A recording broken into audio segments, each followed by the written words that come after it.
lately is this whole branding thing. It really has been. There's a lot of ways to look at it, and it's really all encompassing at the end of the day. We can start at the beginning of your logo, but Mike always says it, think about it, back up even a second more, and think about you from a personal brand standpoint. And the things that you wear and the way you fix your hair and the style clothes you wear, or if it's name brand, any of those things, you're creating a persona. Like there's a certain expectation. If you look back on your life, there's been a pattern that you've followed. And so over that time, you've established this persona that people recognize you with. If you came up one day with some out of the box, weird hairdo and, weird makeup on and you started, people would be like, wait a second. They would notice that because it's not similar to the brand that you're portrayed. It's the same thing with a business.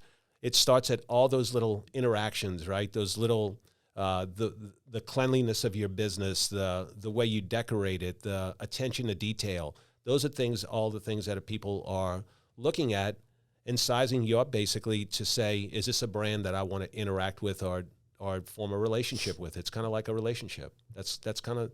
Yeah, the key to that is that just like your personal brand, it wasn't built overnight. No. You didn't just wake up one day and say, this is how I'm going to be. Like, this is years of building your own personal brand. So it's kind of like that for your business. Like, you want to get started as soon as possible, but you do have to be patient with how you're building your brand. There's no doubt. And you can only, building a brand is really similar to you can look at it as building trust, right? So the brand is not worth anything unless it symbolizes something. The only way it can symbolize something is over time, you being consistent, delivering the product or service of value of value to them, right? And so over time, they start to think of you as, hey, this is a brand that I associate with.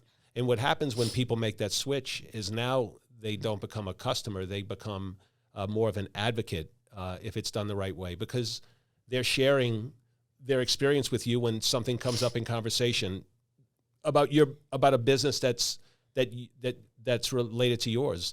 They're piping up and giving you a referral. So that takes time, just like any other relationship. You got to put the work in, you got to deliver the product or service consistently, and then your brand will now become a real asset, even in your marketing. Besides the way the community feels about you, it becomes a real asset in your marketing.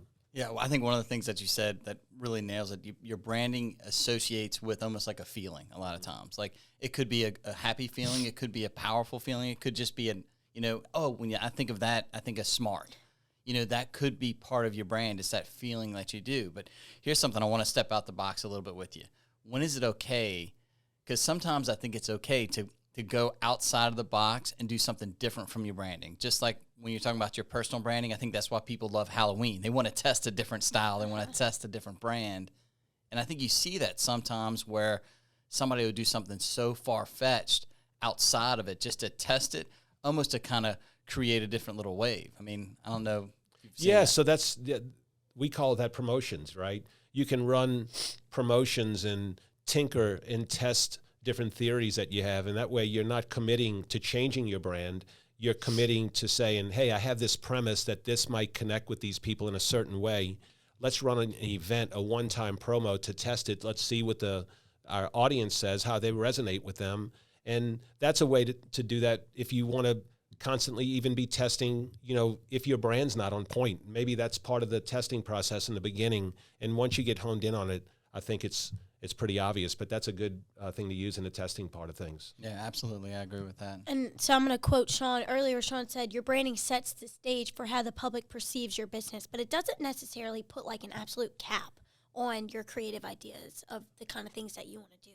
Once you build, trust and you build awareness and recognition through, and you have a sentiment within your community, then you have kind of the license at that point to tinker with anything at that point. That's why the brand building is so important, because when you earn that trust and respect, it allows you to take some chances with your business and things that you've built so much goodwill. It's like you have some mulligans, right? When you're playing golf, you have those mulligans. You have mulligans. That goodwill gives you mulligans to test new theories, to be more aggressive in your marketing, in your product design or product release. So there's all types of intrinsic things that it gives to you along the way, and it's just so important. You just don't see it happen overnight. It's something that happens over time at the end of the day. That's why a lot of times these big brands have a huge advantage, because a lot of people almost like think of the brand as part of their family. Like they get associated with it. I know back a long time ago, like some families would only buy Ford because that's what they did. That was, it's American, it's a powerful car.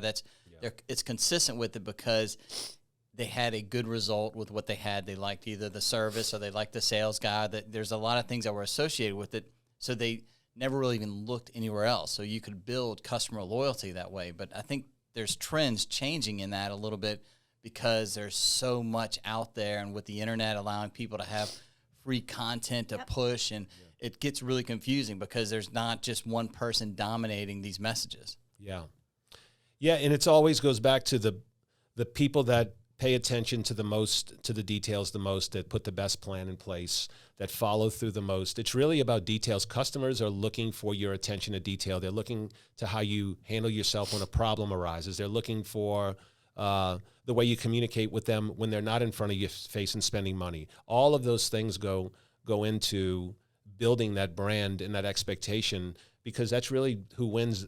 My share of money is the people that I trust and I like and I think are giving me a good value and I know are doing good business. That's who I give my money to. So I would imagine most people pay attention to the same things.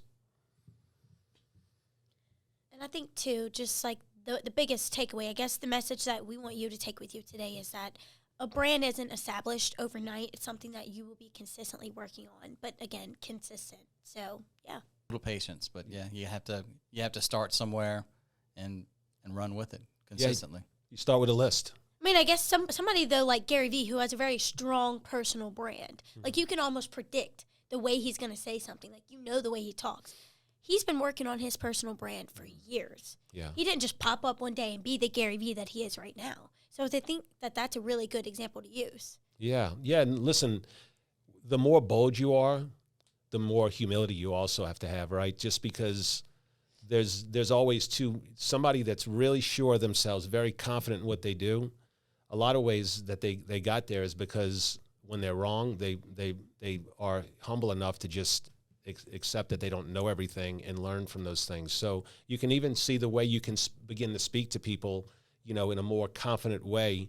That all comes along with building your brand, right? And having that confidence in the product that you're delivering. Gary Vee speaks so boldly because he knows what he's talking about. He's telling the truth. The shit's real. Like, if you follow what he says, you're gonna be better than you were before you met him. So listen, that's powerful, right? So as you know what your brand's going to deliver, your message can get more bold. Because you're more and it's believable because you have this track record. So it's building that brand is always building, and it might not be building. It's like we have so much good brand awareness, but it's building that confidence in the way that you're willing to go out on a limb and market. Which, listen, you take the one that takes the most risks. A lot of times in marketing, willing to do things outside the box, those are the ones that win. Yeah, as long as you're consistently providing value to your constituents or people that are possibly prospects, doing it unselfishly to provide them value, it'll pay back tenfold. Tenfold, no doubt.